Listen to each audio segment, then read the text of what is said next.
시작해보는 쉽게 열어보는 주식학개론 시간입니다. 어제 이 하락으로 인해서 밤잠 설친 분들 많으실 텐데요. 그래도 오늘 조금은 한숨 돌려가고 있습니다. 자, 코스피는 기관이 매수에 나서면서 상승 출발을 했죠. 2,300선을 뚫어내지는 못했지만 그래도 장중 내내 상승권 달려가고 있는 상황입니다. 자, 그리고 낙폭이 더 컸던 코스닥은 상승에는 조금 더 크게 올라가고 있는데요. 1% 이상 상승하다가 조금 전에는 상승폭이 조금 낮아지긴 했네요. 1%가량 상승하면서 810선 넘어가고 있는 현재 금요일장 후반입니다. 자, 이런 가운데 오늘은 토마토 투자클럽 이광무 전문가 모셔보고 이야기를 들어보도록 하겠습니다. 자, 전문가님 안녕하세요. 네, 안녕하세요. 반갑습니다. 자, 오늘 주제는 테슬라 배터리 데이와 함께 네. 2차 전지 이야기 좀 해보도록 할 텐데 정말 빅 이벤트였습니다. 테슬라의 배터리 데이. 우리 시간으로 23일 새벽 5시쯤이었는데 네. 그런데 기술 도약이 없다, 뭐 투자자 농간이다 이런 혹평들도 많이 쏟아졌거든요. 배터리 네. 데이 이야기 좀 먼저 나눠볼까요? 이번 주에 있었고 네. 우리가 이 뉴스를 가지고 사실 이 주식학개론에서는 대략 한 2달 전쯤에 준비를 했었잖아요. 그렇습니다. 기억하시나요? 네. 이전부터 이게 있을 거다 네. 하면서. 그렇죠. 한 2달 됐습니다. 벌써 2달 됐어요. 제가 2달 전부터 해서 테슬라 배터리 데이에 대해서 이야기를 드렸고 네. 그리고 그 사이 동안에 나인테크, 나람 M&D, 신성 하루를 델타테크, 예. 그리고 뭐 그밖에 많은 종목들이 있죠. 뭐 네. 공개 방송을 통해서 이야기 드렸던 2차 전지의 소부장 기업들이 그 사이에 정말 크게 잘 갔습니다. 네. 그만큼 트렌드가 중요한 거예요.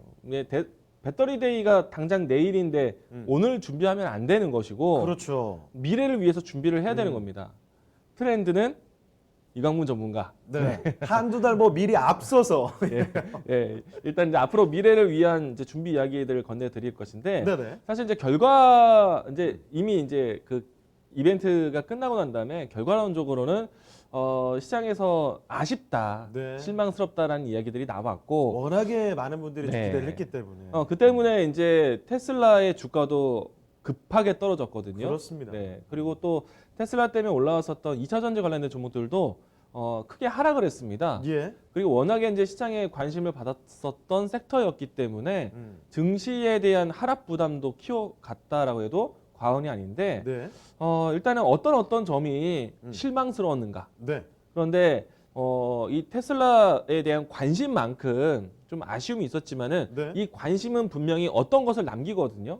그러면 우리가 이 테슬라 모터스 이 데이에서 어떤 점은 또 우리가 또 앞으로 준비를 해야 되는가. 네. 그 부분들. 그러니까 테슬라 배터리 데이의 그 다음 이야기들을 제가 한번 챙겨보도록 하겠습니다. 알겠습니다. 우선은 이제 테슬라 배터리 데이의 이 화면을 좀 먼저 보도록 하겠는데요. 네. 껌껌하네요. 우리가 처음 이제 이 화면을 네. 미리 한 달 전부터 해서 공개가 되었었잖아요. 이 공개되었을 때 이 화면을 두고 이야기들이 좀 분분했습니다. 네. 어떻게 보면 이 검은색 화면이 어떤 물질에 대한 확대된 화면처럼 보였기 때문에 예상은 저도 그렇게 했습니다. 네. 양극재에 대한 화면일까라고 했지만은 큰 의미가 없었어요. 아, 그래요?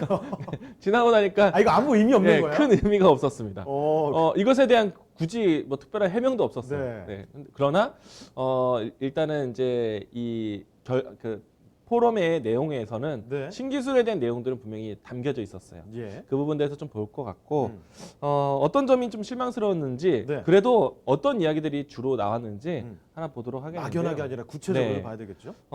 세 가지가 그래도 남겨졌습니다. 네. 물론 이제 세 가지 키워드 기대했었어요. 첫 번째는 테슬라 배터리 파트너는 누구인가? 그렇죠. 제가 이야기 드렸었잖아요. 늘상 계속 얘기했던 게 그 부분이죠. 네. 그래서 이제 LG 화학이 파나소닉은 그래도 물량을 좀 줄어들겠지만은 네. 탈락되진 않을 것이다. 그렇죠. 누구와 손을 잡아야 되는가, 네. 그리고 어떻게 더 강화가 될지에 대해서 누누이 말씀을 해주셨습니다. 네. 그래서 LG 화학 얘기했고 그리고 우리가 잘 알지 못했던 CATL에 대해서 이야기를 드렸습니다. 맞아요. 그래서 CATL에 대한 존재가 중요했기 때문에 제가 CATL에 관련된 첨보라든지 뭐 SKC 얘기도 했었고 네. 영성 TS 얘기도 했었고 그래서 이제 관련된 종목들이 움직임이 이미 나왔죠. 그렇죠. 이제 그 부분들하고요. 이제 두 번째는 신기술. 네. 무엇이 달라졌을까? 특히나 전고체 관련된 힌트가 있었을까에 네. 대한 이야기 들어갔고. 그리고 이제 세 번째 예측했었을 때는 가격에 대한 부분들 이야기 드렸는데 이건 분명히 또 나왔죠. 그래서 이제 우리가 예상했던 세 가지 내용들이 사실은 크게 담겨져 있지는 않았습니다. 그런데 이번에 나온 이 내용들, 이 어떤 점들이 좀 의미 있게 나왔냐면은 네. 이런 예상했던 내용들이 안 나왔기 때문에 실망스러웠던 거예요. 그런데 그래도 나온 내용들을 좀 살펴봐야 되는데 주목해야 될 점이죠. 결국에는 LFP 배터리에 대해서 나왔어요. 여러 차례 언급했던 예. 내용이잖아요. 제가 이야기를 언급을 했었었죠. 맞습니다. CATL에 대한 채택이 네. LFP에 대한 배터리에 대해서 이야기 나온 것이었고 이거 바로 얼마 전에도 저희가 네. 말을 했던 내용이죠. 계속 이야기 드리지만은 우리는 그동안에 LG화학과 삼성 SDI만 봤을 거예요. 네. 물론 이제 그를 통해서 커질 수 있는 소부장 기업들 뭐 새롭게 보기도 했었지만은 CATL에 대한 관심이 없었을 겁니다. 네. 근데 제가 이 이야기를 꺼내면서 CATL에 대한 이 위치, 앞으로 어떻게 될 것인가에 대한 전망 이야기를 드렸었는데 이번에 테슬라 배터리 대해서는 LFP에 대한 얘기가 나왔어요. 네. 일단 제가 지난번에 배터리 데이가 열리기 전에 이 LFP에 대한 역할이 어디에 있을 것인가. 네. 중국에서 가장 잘 팔리고 있는 것이 모델 3 라인이거든요. 근데 모델 3 라인에 대한 이 배터리에 대한 효율이 LFP로 충당해도 되는 정도의 크기였어요. 네. 그래서 CATL 같은 경우에는 LFP에 대한 이 배터리가 탑재돼서 나올 것 같고요. 물론 이제 모든 모델 3가 그렇게 나오진 않습니다. 네. 파나소닉에 대한 배터리를 가지고 뭐 그동안에 우리가 알고 있었던 니켈, 하이 니켈에 대한 배터리는 미국에서 생산해서 출하가 될 것이고요. 그래서 아마도 이제 소비자들도 이 자동차가 테슬라 샀을 때 중국에서 온 거냐, 네. 중국 공장이냐, 아니면은 텍사스 공장이냐, 요거 한번 따져서 보셔야 될 거예요. 왜냐면은 배터리가 다르기 때문에. 그 네, 이제- 중요한 부분이잖아요. 네. 올해까지는 몰랐었겠지만은 앞으로는 이제 찾아보셔야 됩니다. 그분들 차이가 날 것 같고요. 네. 그리고 이제 이번에 이제 앨런 머스크가 꺼낸 이야기 중에 하나가 3년 이내에 네. 전기차에 대한 가격을 이 25,000달러의 전기차를 양산하게 될 것이다. 네. 가격을 낮추겠다는 이야기가 나왔어요. 음. 원가 절감 어디서 나올 것인가? 그러면은 우리가 가장 이제 원가에서 비싼 부품은 배터리인데 그렇죠. 배터리 안에서도 원가 절감을 한다라면은 어떤 이야기들이 나온 것이냐?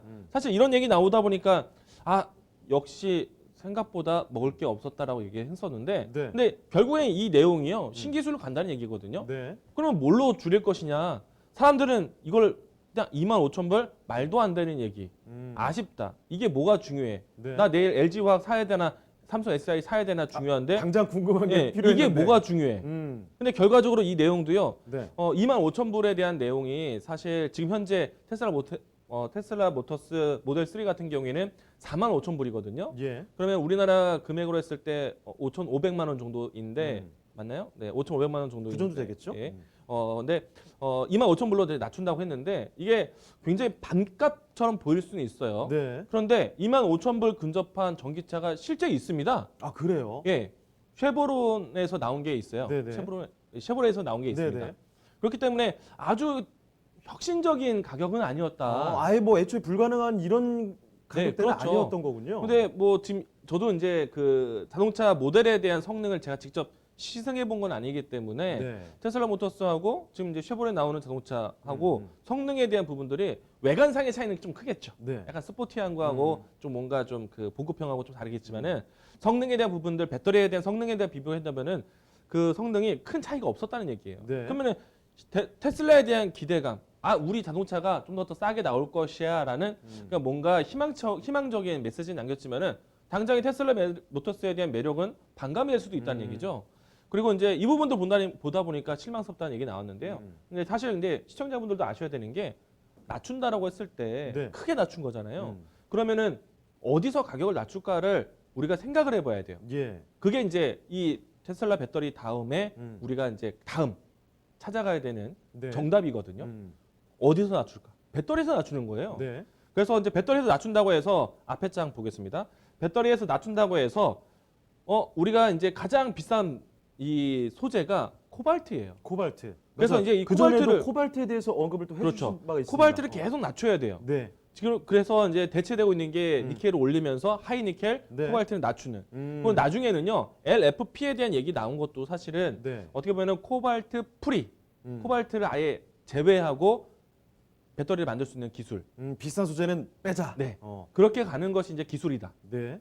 이게 힌트를 준 거예요. 근데 어떻게 그 보면. 비싼 소재를 빼고 다른 걸로 하기 위해서 그게 또 기술력이 많이 필요하겠죠. 그렇죠. 이게 힌트입니다. 그럼 이제 여러분들이 이제 앞으로 이제 종목을 찾을 때 그동안 움직였던 종목들에 대한 역할도 중요하지만은 네.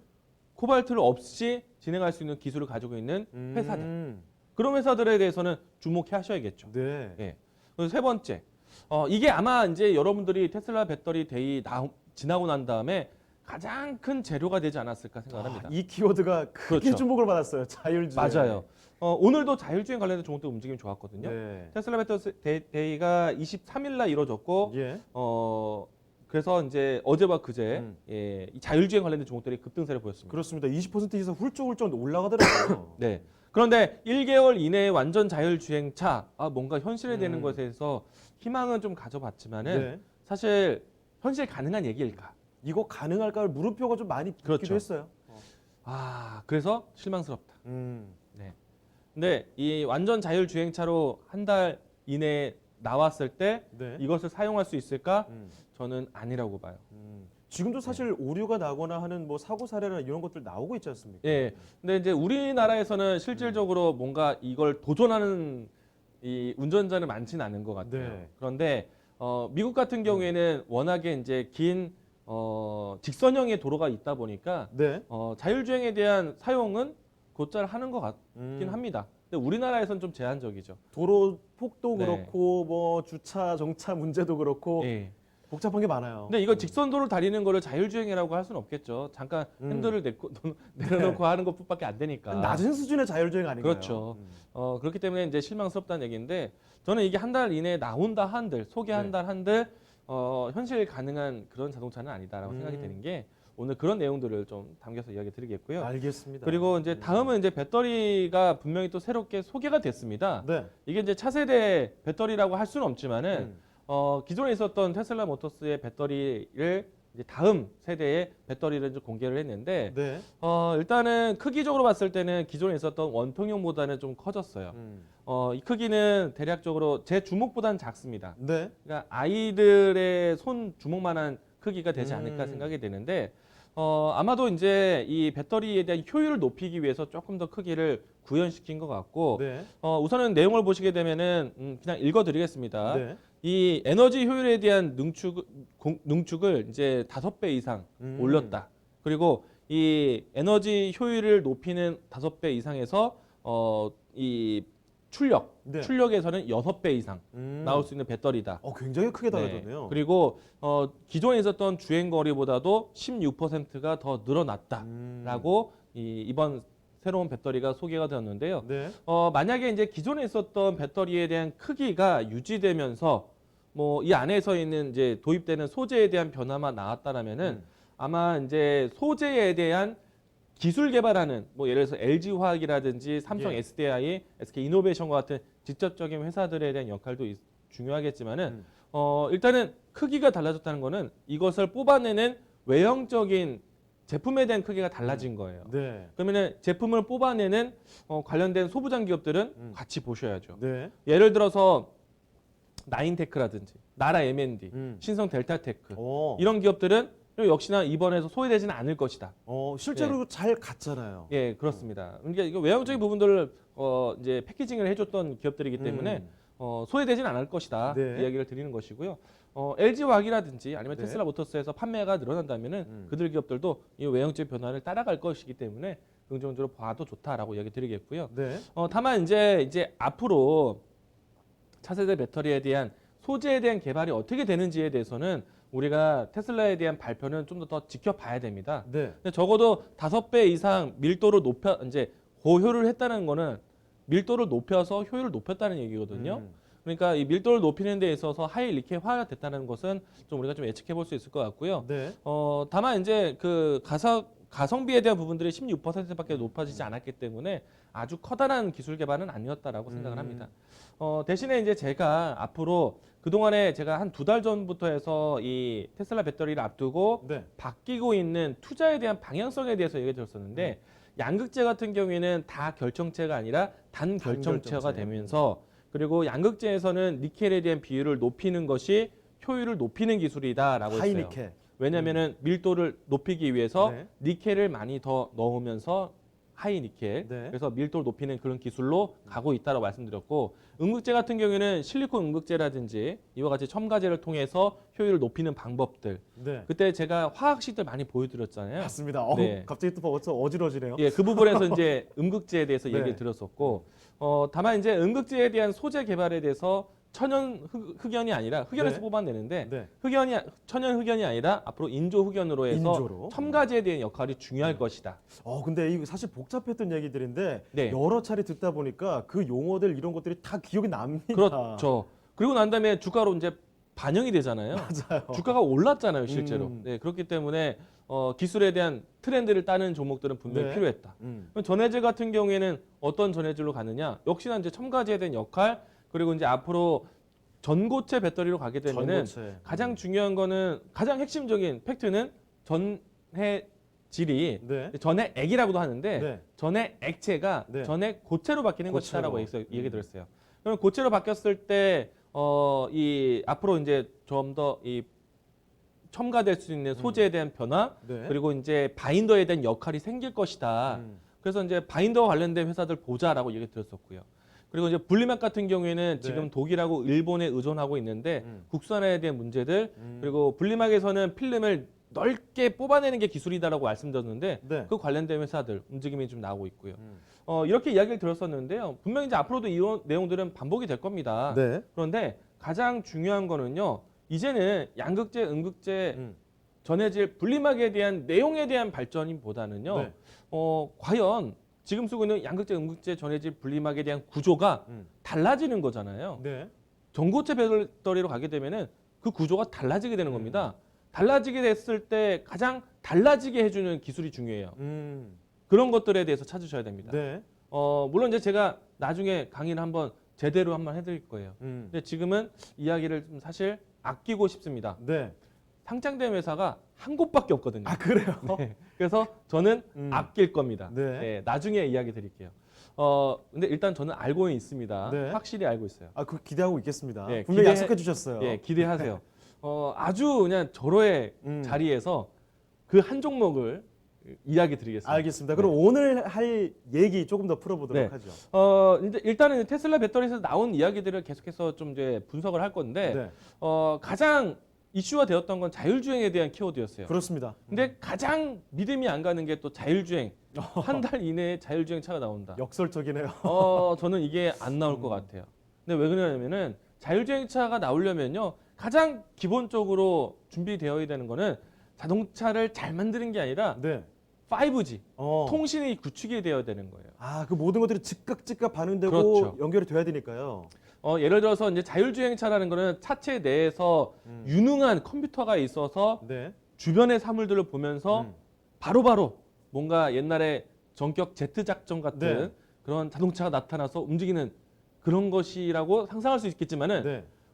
이 모든 사물과 자율주행에 대한 도로 이런 네트워크를 인터넷을 통해서 받는 것이기 때문에 네. 인터넷에 대한 존재가 필요한 거예요. 그럼 주변의 정보들을 실시간으로 그렇죠. 받아야 되는데 인터넷을 통해 받아야 그렇죠. 된다. 그런데 5G라는 것이 그런 목적을 가지고 있는데 네.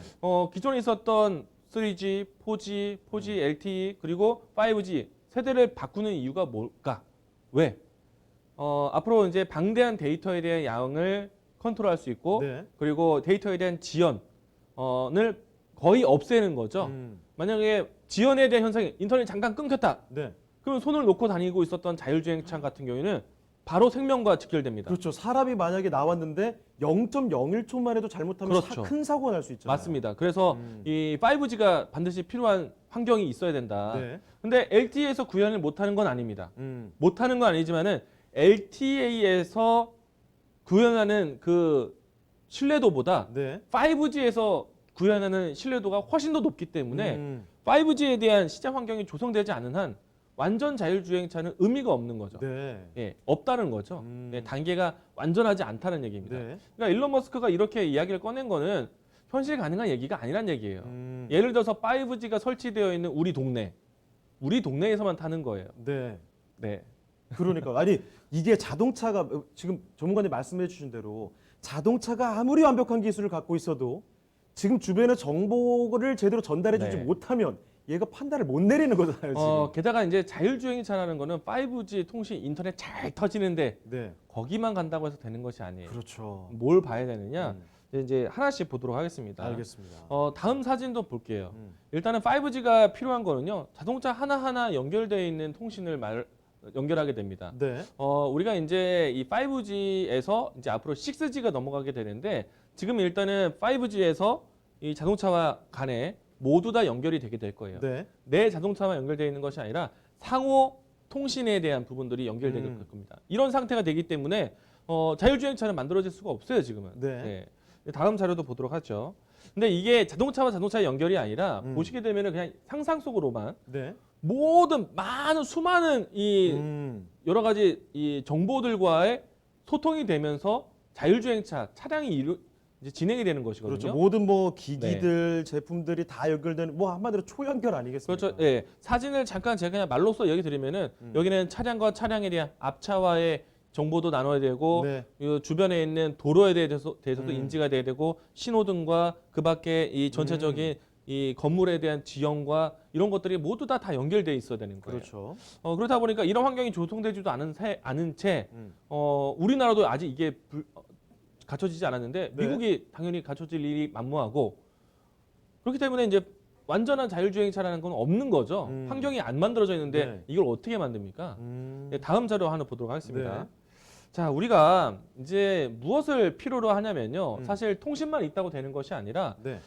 다음 자료 하나 보도록 하죠. 우리가 이제 IoT라는 말을 쓰잖아요. 네. 우리가 IoT는 인터넷 오브 띵즈. 그렇죠. 그렇죠? 사물 네. 인터넷. 예. 사물 인터넷이고 근데 앞으로 EOT라는 것도 얘기를 합니다. EOT요. 예. Everything 오브 예, 띵즈. 이제 그냥 띵스가 아니라 에브리띵으로 에브리띵으로 바뀌는 게 돼요. 어허허. 그러니까 사물 인터넷뿐만 네. 아니라 이제 사물 인터넷이라는 거는 이제 가전 제품을 비롯해서 그렇죠. 여러 가지 이제 구조물에 대한 인터넷 연결되는 거잖아요. 제품과 제품들, 네. 기기와 기기들. 근데 그 구조물에 대한 이 위치 이상으로 해서 네. 에브리띵 모든 것이 인터넷이 연결되어 있다. 음. 예를 들어서 하다못해 이런 벽까지도. 아, 예. 그런 현상이 나올 수 있다는 얘기예요. 네. 우리가 옛날에 마이너리티 리포트라는 영화가 있어요. 맞아요. 벽에 있는 광고판에서 나를 어. 인식해서 광고를 개별적으로 내줍니다. 음. 그런 것들이 모두 다 EOT라는 거예요. 네. 그런데 그 EOT의 범위 안에 있는 것인데, 자 차량 사물 통신이라고 할 수 있어요. 네. V2X라고 하는데 이게 이제 풀어서 이야기하면은 Vehicle to Everything. 그러니까 타는 것의 모든 것들이라고 해서 네. 자동차들끼리의 인터넷이 연결된다는 얘기예요. 네. 그러니까 자동차 자체가 인터넷의 역할을 한다는 얘기입니다. 그리고 통신을 나누겠죠. 이 기술이 있어야 된다는 얘기예요. 네. 그런데 이제 이 기술을 이용하게 되는데 차량 안에서의 정보 통신을 나누는 기술이 사실 차량만의 역할은 아니거든요. 네. 그러니까 밑에를 보시게 되면은 지능형 교통 시스템이 필요로 합니다. 네. 이게 ITS라고도 하고 ITS. 네, ITS라고 하는데요. 인텔리전트 트랜스포트 시스템. 네. 그러니까 교통 관련된 이 시스템이고 지능을 가지고 있는. 네. 그러니까 뭔가 능동적인. 그러니까 교통 시스템도 어떻게 보면은 우리가 내비게이션을 통해서 봤을 때 어떤 구간이 막혀 있고 어떤 구간이 원활한지. 그리고 이런 내용들은 사실은 내비게이션을 통해서 비교를 해드렸지만은 예. 도로에서 바로 옆 차와의 이 차량에 대한 운전자에 대한 습관을 인지하고 그리고 교통에 대한 신호와 예상되는 거리에 대한 계산까지 해주는 네. 그런 것들을 말하게 되는데요. 이제 차세대 지능형 교통 시스템이 있습니다. 네. 이게 이제 CITS라고 하는데요. Cooperative Intelligent Transport System. 여기서 네. 조금 더 나아간 시스템이라고 예. 보면 될까요? 네. 그러니까 이제 여기에서 이제 차세대 이제 지능형 교통 시스템인데 이게 이제 어떤 차이가 있느냐면요. 네. 과거에 이제 교통 시스템에 대한 부분들도 우리가 내비게이션 역할을 해주어서 자율주행차가 그 신호를 받아서 미래를 예측하고 네. 거리를 주행하는 것인데 여기에 이제 C를 더 붙였어요. 제가 사진 하나 가지고 왔는데요. 네. 이 차이가 이런 차이입니다. 음. 왼쪽을 보시게 되면요. 예. 우선은 이제 신호에 맞게 어떤 이제 교통 관리를 하게 되는 거예요. 아, 요게 기존의 ITS. 그렇죠. 네. 신호에 의해서 신호 안에서 이제 차량을 검측을 해서 네. 어떤 도로에 많이 막히고 있다. 지금 현재 쓰고 있는 우리 내비게이션 효과라고 보시면 네. 되겠거든요. 그런데 이제는 이 오른쪽을 보시게 되면은 차세대 ITS 어떻게 보면은 차량에서도 정보를 전달해줘서 네. 지금 이 차량과 또 다른 차량 간의 거리나 또 모든 신호 기지가 아니어도 네. 이 차량과의 소통으로 인해서 전체적인 이 흐름들을 읽어갈 수 있는 아. 그러니까 교통 시스템을 말해주는 거예요. 음. 그래서 어떻게 보면은 이전에는 어떤 장치를 통해서 네. 관측하는 그리고 단 방향성에서 아, 교통 어떤 관리를 특정 했는데 지점에서만 체크를 해놨다면 그렇죠. 이제는 차량마다 서로 그렇죠. 오. 그래서 어떻게 보면은 운전자의 습관에 따라서 네. 혹은 운전 차량에 따라서 어떻게 보면 이전에는 신호 전달에 의해서 어떤 길이 더 빠르고 어떤 길이 좀 더 시간이 걸릴 것이고 네. 이런 신호 체계에 대한 신호가 아니라 차량들 간의 성격을 분석을 해서 이와 네. 같이 교통에 대한 신호를 전달하는 것이고요. 다만 이제 이 차이에 대한 부분들이 좀 더 성장한 이유는요. 교통에 대한 부분들이 과거에는 진로에 대한 부분들에 대해서만 우선적으로 봤는데 네. 이제는 차량 간의 안전을 위해서 왜냐 앞차 간의 특정한 이유가 어떤 특별한 다른 사고 발생이 나타난다면은 네. 뒤에 있는 차량이라든지 주변에 있는 도로에 영향을 줄 수 있기 때문에 맞아요. 전체적인 안전을 중심으로 해서 이런 시스템이 도입됐다는 겁니다. 요거는 또 양방향 서로 체크하기 때문에 그렇죠. 실시간으로 바로 파악이 되겠네요. 맞습니다. 이게 이제 V2X 기술이 필요한 건데 네. 지금 이 V2X 기술이 어디까지 왔는지가 중요한 거예요. 이런 기술도 없는 상태에서 자율주행 차가 시연이 되는 것이 아니다라는 얘기예요. 그렇죠. 이것도 제대로 안 되는데 완전한 그렇죠. 자율주행은 어불성설이죠. 우리가 이제 앞으로 자율주행을 통해서 V2X라는 기술이 이제 주력으로 필요하게 되는데 네. V2X라는 기술이 나와서 전체적으로 이제 시장에 대한 교통에 대한 통제를 어떻게 할 것인가 뭐 전체적인 이제 조감도거든요. 네. 보시게 되면은 뭐 교통 상황에 대한 이야기들과 여러 가지 교통에 대한 뭐 돌발 상황에 대한 대처라든가 이런 것들이 모두 다 신호 전달 체계가 되어서 네. 이루어진다는 얘기예요.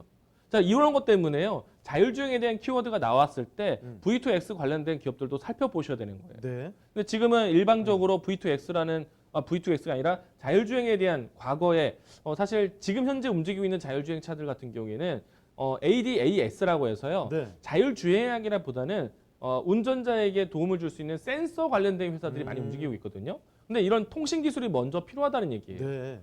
일단은 이 사진들은 여러분들이 인터넷으로 통해서도 많이 찾아볼 수 있는데 한번 좀 살펴보셔가지고 네. V2X라는 걸 한번 검색해서 보신다라면은 미래에 대한 이 자율주행차라는 게 완전히 핸들을 놓는 개념이 아니라 통신을 통해서 이와 같이 교통 통제가 이루어질 수 있는 거구나라는 네. 거를 상상해 보시면 좋을 것 같아요.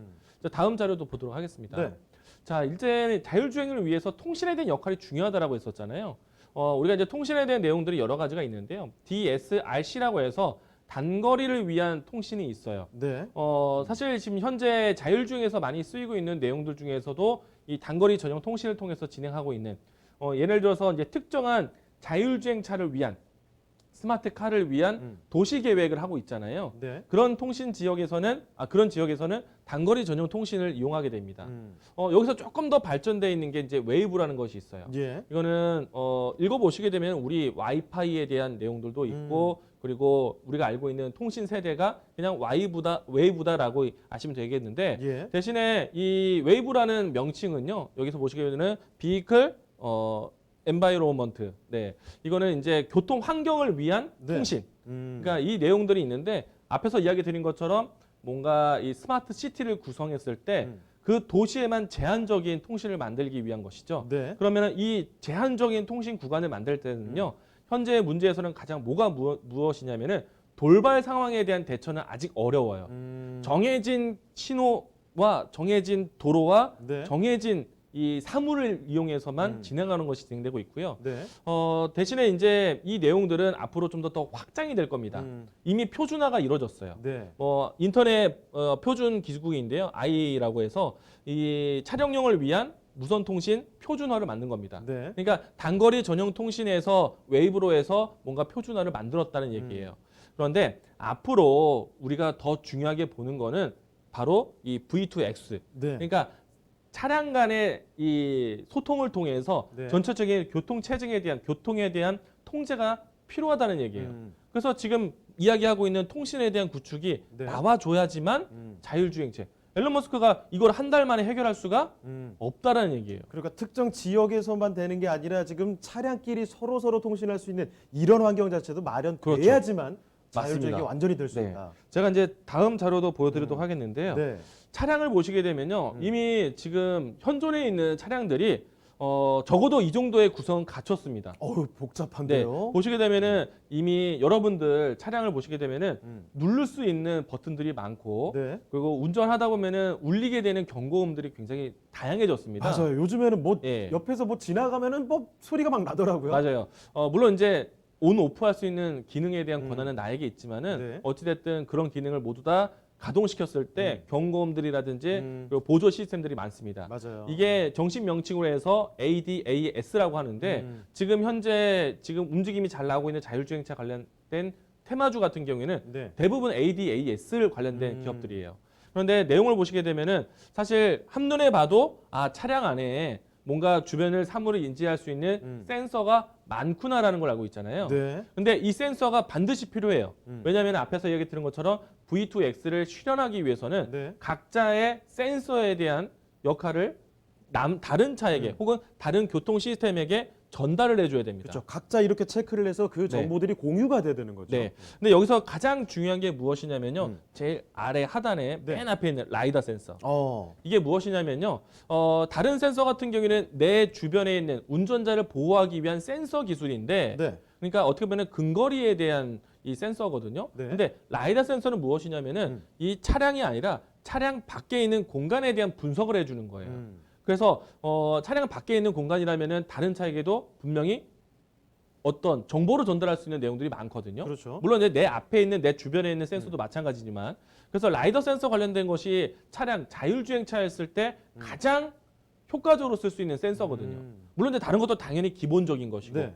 그래서 라이더 센서 관련해서 직접적인 회사가 자율주행차 관련된 종목들이 움직였을 때 더 잘 가고 있다. 네. 그 대표적인 종목이 모토렉스라든가 라니스라든가 그리고 QSRI라든가 이런 기업들이 대표적인 기업들입니다. 네. 그러니까 종목들이 움직임이 나온다 하더라도 똑같이 ADAS에 대한 그냥 탑재가 아니라 이와 같이 실질적으로 중요한 센서에 대한 관련된 종목들이 더 잘 간다는 얘기예요. 네.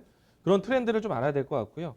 제가 이제 자율주행에 대한 단계를 이제 도표를 하나 가지고 왔는데요. 이 도표는 아마 여러분들이 많이 보셨을 거라 생각을 합니다. 네. 그런데 과거에 우리가 이 자율주행 연구에 가장 진보적인 그룹을 이제 기업을 선택한다라면은 구글이 그 연구가 가장 빨랐어요. 네. 가장 빨랐고 가장 높은 기술을 가지고 있었습니다.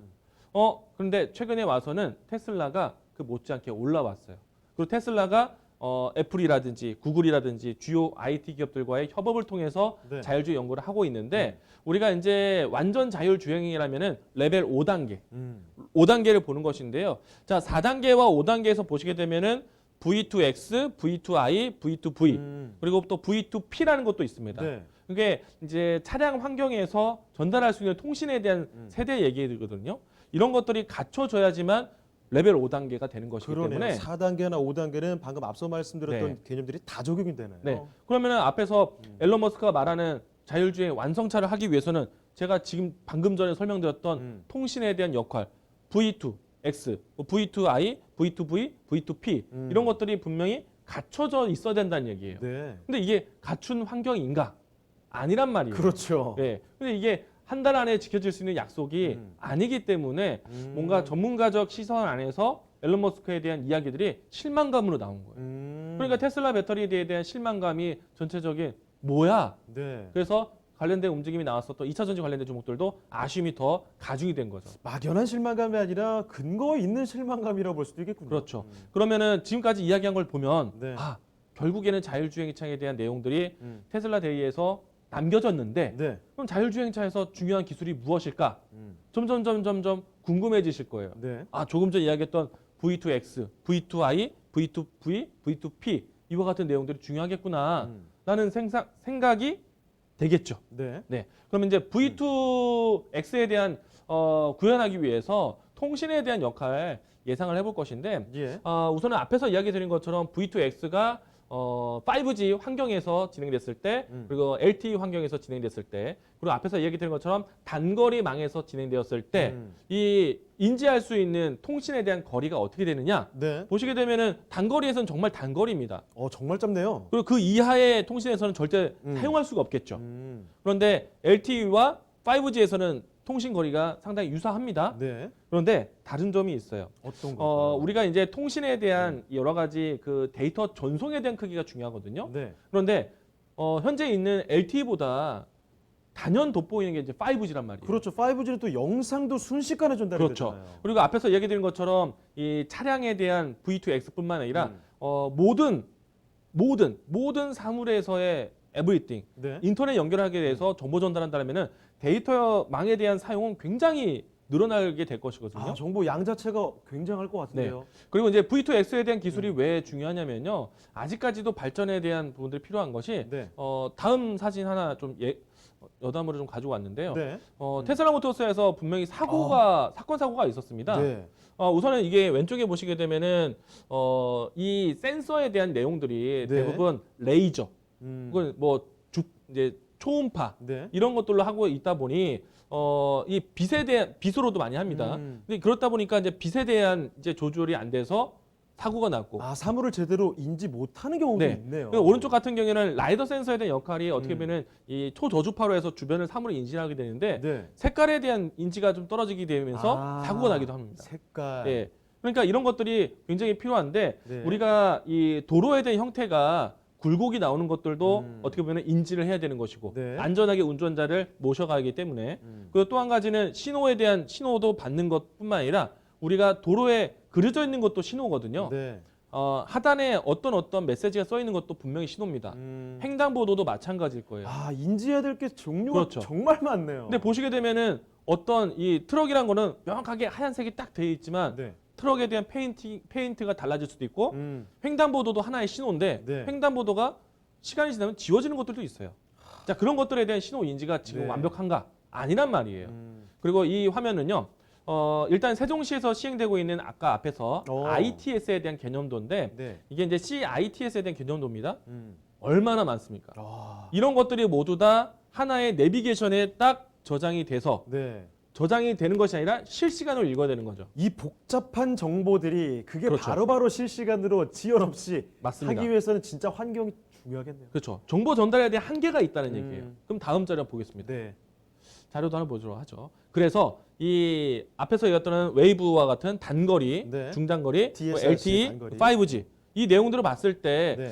일단 신뢰성에 대한 내용들 보죠. 얘는 99.9%를 좀 자랑을 하고 있어요. 왜냐하면 그 통신에 대한 지연이 초저지연이기 때문에. 거의 없기 때문에. 그런데 이 사건 사고라는 것이 네. 1%에 대한 악재라든가 1%의 사고 위험성만 해도 교통과 연결되는 겁니다. 그렇죠. 교통사고는 진짜 단 한 네. 건만 해도 큰일 나는 거예요. 그러니까 이 가장 중요한 건 신뢰성에 대한 문제가 크다라는 얘기예요. 자, 그리고 이제 다른 것들을 보시게 되면은 네. 지연 시간에 대한 내용들, LTE와 5G와의 차이가 나오죠. 네. 마이크로퍼세컨이긴 한데 다릅니다. 네. 그리고 거리에 대한 부분들, 그리고 이동에 대한 거리뿐만 아니라 모든 것들이 5G가 갖춰졌을 때 네. V2X가 활용이 된다는 얘기예요.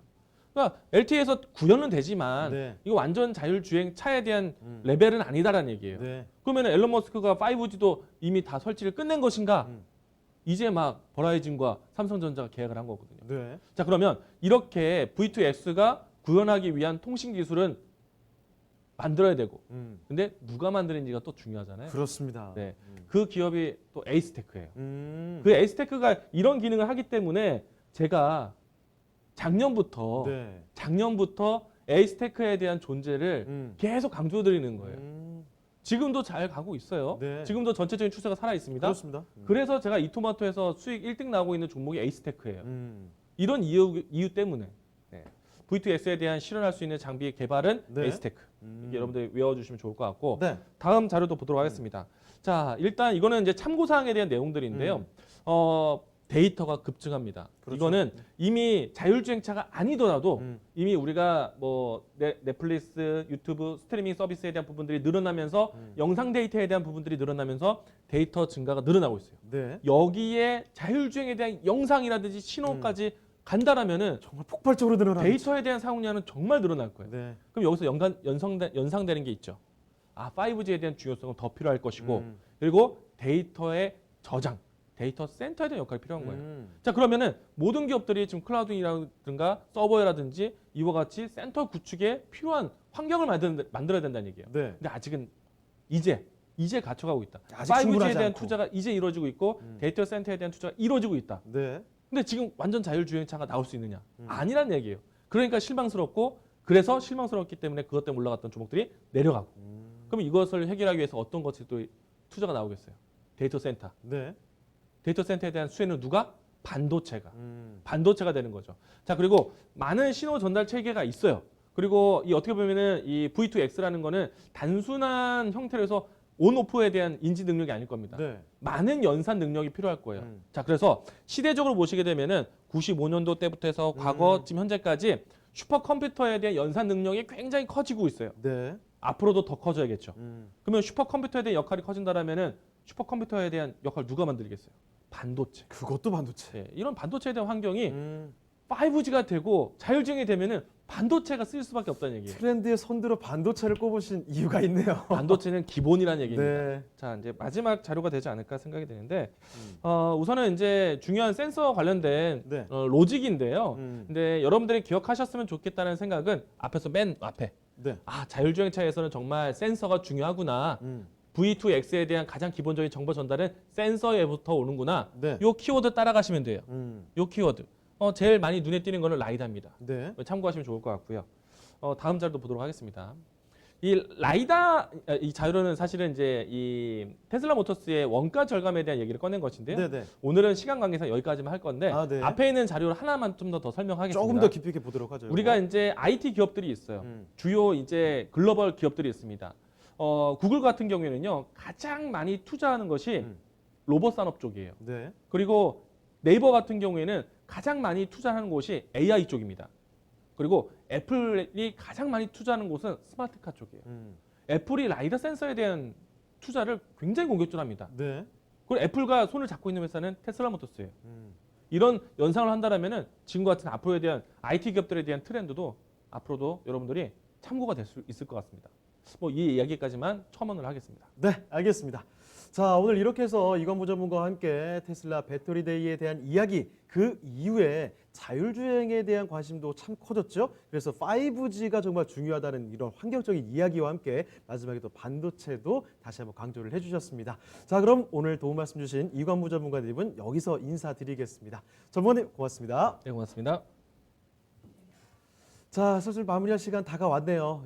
요번 한 주는 아마 여러분 상당히 좀 힘이 드셨을 것 같습니다. 오늘 그래도 상승권에 있긴 한데요. 마지막까지 조금 더 힘내시면서 대응해 가시길 바랍니다. 자, 지금까지 다양한 투자 판단에 대한 도움 말씀 드렸습니다. 하지만 특정 종목의 상승과 하락을 보장하지 않는다는 점 명심을 해주시고요. 그럼 저희는 다음 주 월요일 이 시간에 다시 뵙겠습니다. 고맙습니다.